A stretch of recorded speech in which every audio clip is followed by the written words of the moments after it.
Don't you wish your khaki shorts were legitimately comfortable instead of stiff cotton? Try Bird Dogs. Bird Dogs stretch khaki shorts look like khaki shorts but feel like gym shorts. They have it all: anti-stink, sweat-wicking fabric, a super comfortable built-in liner, and zipper pockets to keep everything secure. It's time to swap your old school khakis for Bird Dogs. Go to birddogs.com/MLB and enter promo code BASEBALL for a free baseball hat with your order. That's birddogs.com/MLB, promo code BASEBALL for a free hat. You won't want to take your Bird Dogs off, we promise you.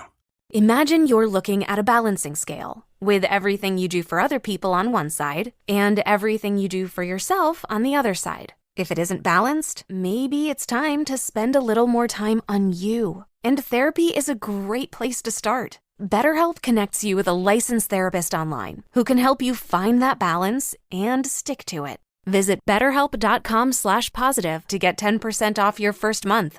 That's BetterHelp.com/positive. Okay, take it easy. We're going on the air. This is Sports Daily on KFH.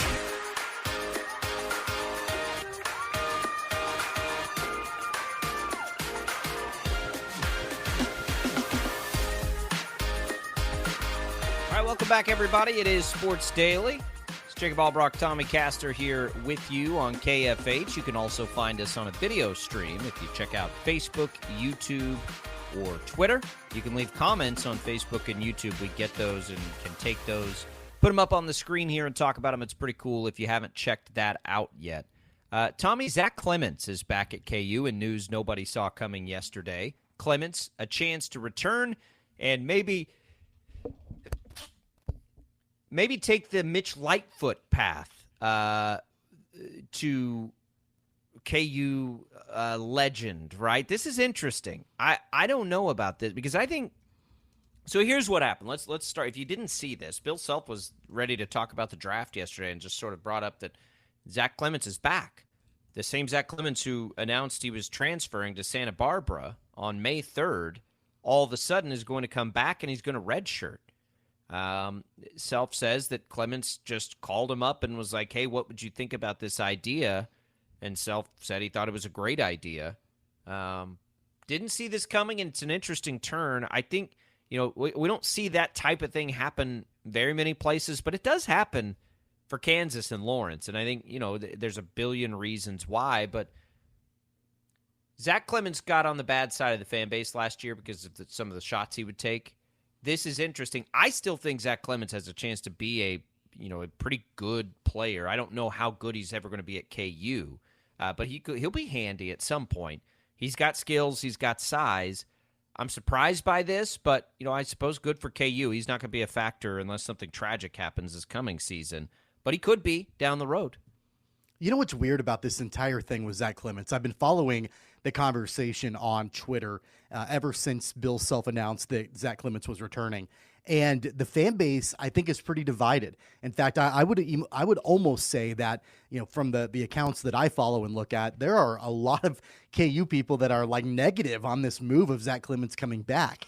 And I think what's so crazy about this is the fact that if everything was equal, if you didn't know Zach Clemence, if he hadn't played a single game for Kansas, but you were to be told that a 4-star recruit would be coming to KU to play, everybody would be thrilled about that. And that's the way that everybody was, feeling when Zach Clemence originally committed to KU. He hasn't panned out in that way. I thought that, and you and I talked about it before, I think we both thought that he would have taken a bigger step forward before the start of last season. That didn't happen. Found his way further and further down the bench and was getting limited minutes and that sort of thing. And yeah, the shot selection wasn't great.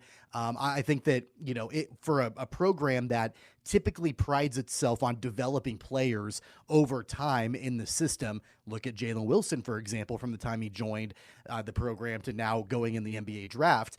That was kind of a swing and a miss for Zach Clemence. Really didn't develop in the way that folks thought that he might. So the fact that he's going to be coming back, I'm positive on it solely because of one reason, and that's Hunter Dickinson.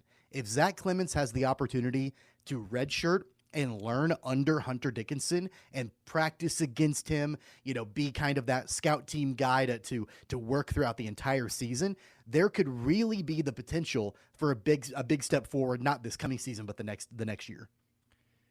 Yeah, I agree with that. I just like I don't get it, and I'm with you. Like Zach Clemence has a chance to be a pretty good player, and I think some people are just angry at you can't get that angry at shot selection, right? For a Right. guy who's desperate for minutes, who probably if you turned back time in his recruitment, everybody thought had a chance to be a good player, right? So don't take that, that desperation as a thing that like closes the book on the fact that Zach Clemence has a lot of skills, right? And we saw it at Sunrise, so maybe we're a little bit more biased to what he can be, and what his ceiling probably is and should be.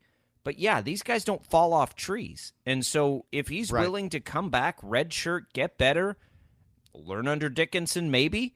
Because the reality is, after this year, even if Dickinson's still there, there's going to be a need at that spot. It's one of the hard spots to fill in college basketball. And now you have a guy that loves it, I suppose, in Lawrence so much that he's willing to come in redshirt halfway through his career. And don't you think that's, I mean, the fact that he could have went and he did commit to Santa Barbara, he would have, you would think, have started and made a big impact for that program right away. Instead, wants to come back to Kansas to redshirt and then, not play this coming season. I mean, to me, all signs point to wanting to learn and practice with Hunter Dickinson for a year. I don't think it's Hunter Dickinson. I think it's this. You're Zach Clemence. You 2 years ago probably thought you were going to be an NBA player. So you sit here and you wonder, like, okay, if I go and start at Santa Barbara, what does that do for my chances to play at the next level? I've got to leave all my friends, a place that I love, that I always wanted to play. Is that a better chance than to develop, go back to KU, who is a factory, to send guys to the NBA, try to work my way up into a better player and take my chances there. And, oh, by the way, stay at a place I love and a program I love, see all my friends, practice with them every day. Clearly has a good relationship with Bill Self, I would suppose, based on what we heard from Self yesterday. It makes a lot of sense. I get it, right? Like, what is going to Santa Barbara, even if you become an 18-point-a-game scorer, is that really going to enhance your chances in the NBA, or is it better to go to Kansas, work your way up, and get 1 year of significant minutes to see? And I'm not even necessarily talking about the NBA now. I'm just talking about to be a pro basketball player. I just think when you put it on the scales, if Santa Barbara is the option and not, Alabama or whatever, it reality set in a little bit of like, what am I doing this for? Like, this isn't going to increase my chances enough to leave all of this that I love behind. And I totally get that. And I love that Bill Self's willing to be like, sure, come on back. Yeah. You got to be on a red shirt, though. Right. And when he announced that he was transferring out back in May, I don't think it really moved the needle a whole lot for a lot of folks because I hate to be harsh, but it was disappointing. His tenure was disappointing at Kansas. It didn't pan out initially the way that I think everybody thought. I had the thought in my mind when he committed to KU that it might take a year to get him developed into a point to where he could be an impact rotational player on that program. Didn't really happen. I actually thought that there was a chance going into his sophomore year that he could find his way into the starting five. That obviously didn't happen. I was really disappointed with the lack of development and growth from year one in Bill Self's program to year two. So when he transferred out, it wasn't a good riddance. It was more like man, that's a bummer because that didn't really pan out the way that anybody thought it would. And that happens from time to time. And, you wish the kid the best and he moves on. Now the fact that he's coming back and redshirting, I think that tells me a lot about the guy. It tells me a lot about the player that he wants to be. It tells me that he wants to continue to learn and develop, and that by continuing to ride the bench and be the fourth big off the bench for Bill Self. I mean, he found himself last season behind Zuby Ejiofor and Ernest Uday. Like, he was getting mop-up minutes at the end of blowout games, and that was basically it. The fact that he wants to redshirt and spend an entire year developing his game, man, I think that there is then the possibility that he can really be an impact player, come the season after next. I think that's right. And it's not like he didn't have opportunities to do that either. Like there were some times where, they kind of needed him to be a big contributor, and it just wasn't happening. And I think that's where the pressure and the desperation came in, and why some fans were, very turned off to some degree by Zach Clemence. But again, I don't think in this situation, when you basically get a player of his, upside just more or less dropped into your lap, who's willing to not even, take a scholarship and, to some degree, then yeah, like, okay. How could you not be excited about the possibility there? Because in 2-3 years, just like Mitch Lightfoot, who, by the way, was a key contributor when KU needed him on a national championship team, well, yeah, bring that on. Because even if he doesn't become a great player, having him in the room for 3 more years, like for everybody else, that's going to have benefit. Like I think sometimes we undersell how much work goes into practice, especially when you're talking about coaches like Bill Self. Like the work that's done in practice is so critical.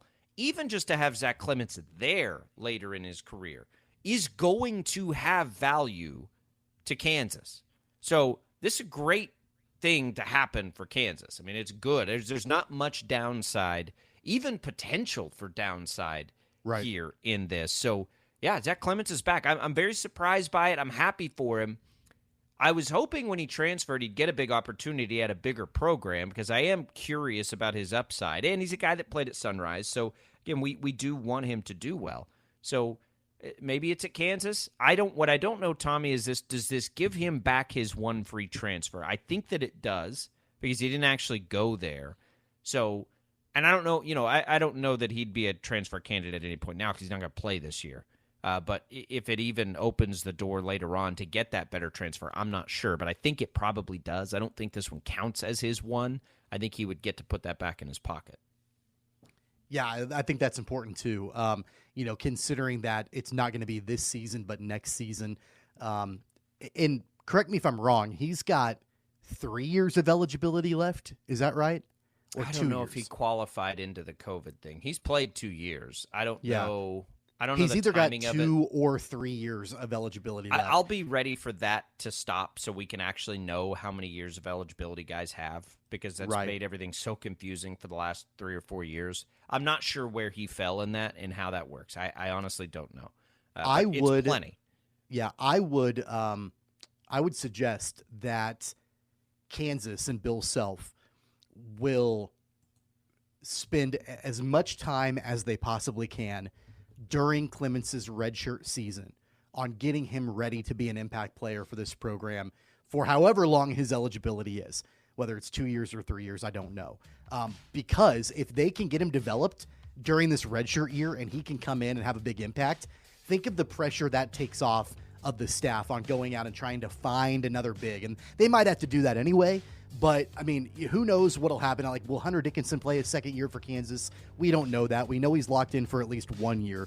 But as of right now, you've got the opportunity to develop in-house with no pressure a big without having to go to the transfer portal and find somebody in future seasons. So I would imagine that this becomes a really top priority for Kansas to try to get Clemence ready to go. Yeah. I agree, and I think it's good news for Kansas fans. Coming up, top of next hour, Kevin Saul, Wichita State Athletic Director, joining us. Looking forward to that conversation. A lot to catch up on with him. We'll come back, more Sports Daily, as we roll forward on a Wednesday.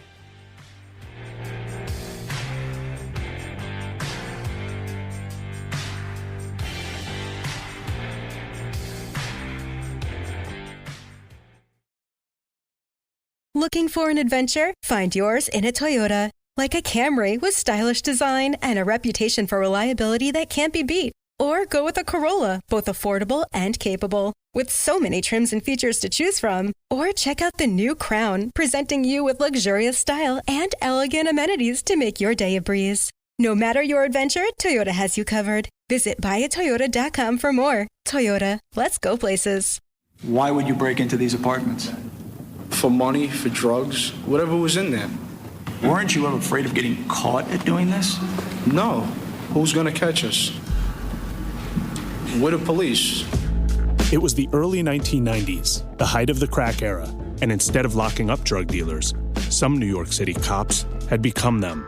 I would suit up in my uniform and we're going to rob some drug dealers. And I know how to do it really well. This is the inside story of the biggest police corruption scandal in NYPD history and the investigation that uncovered it all. Did you consider yourself a rat? 100%. I saved my soul just like everybody else does.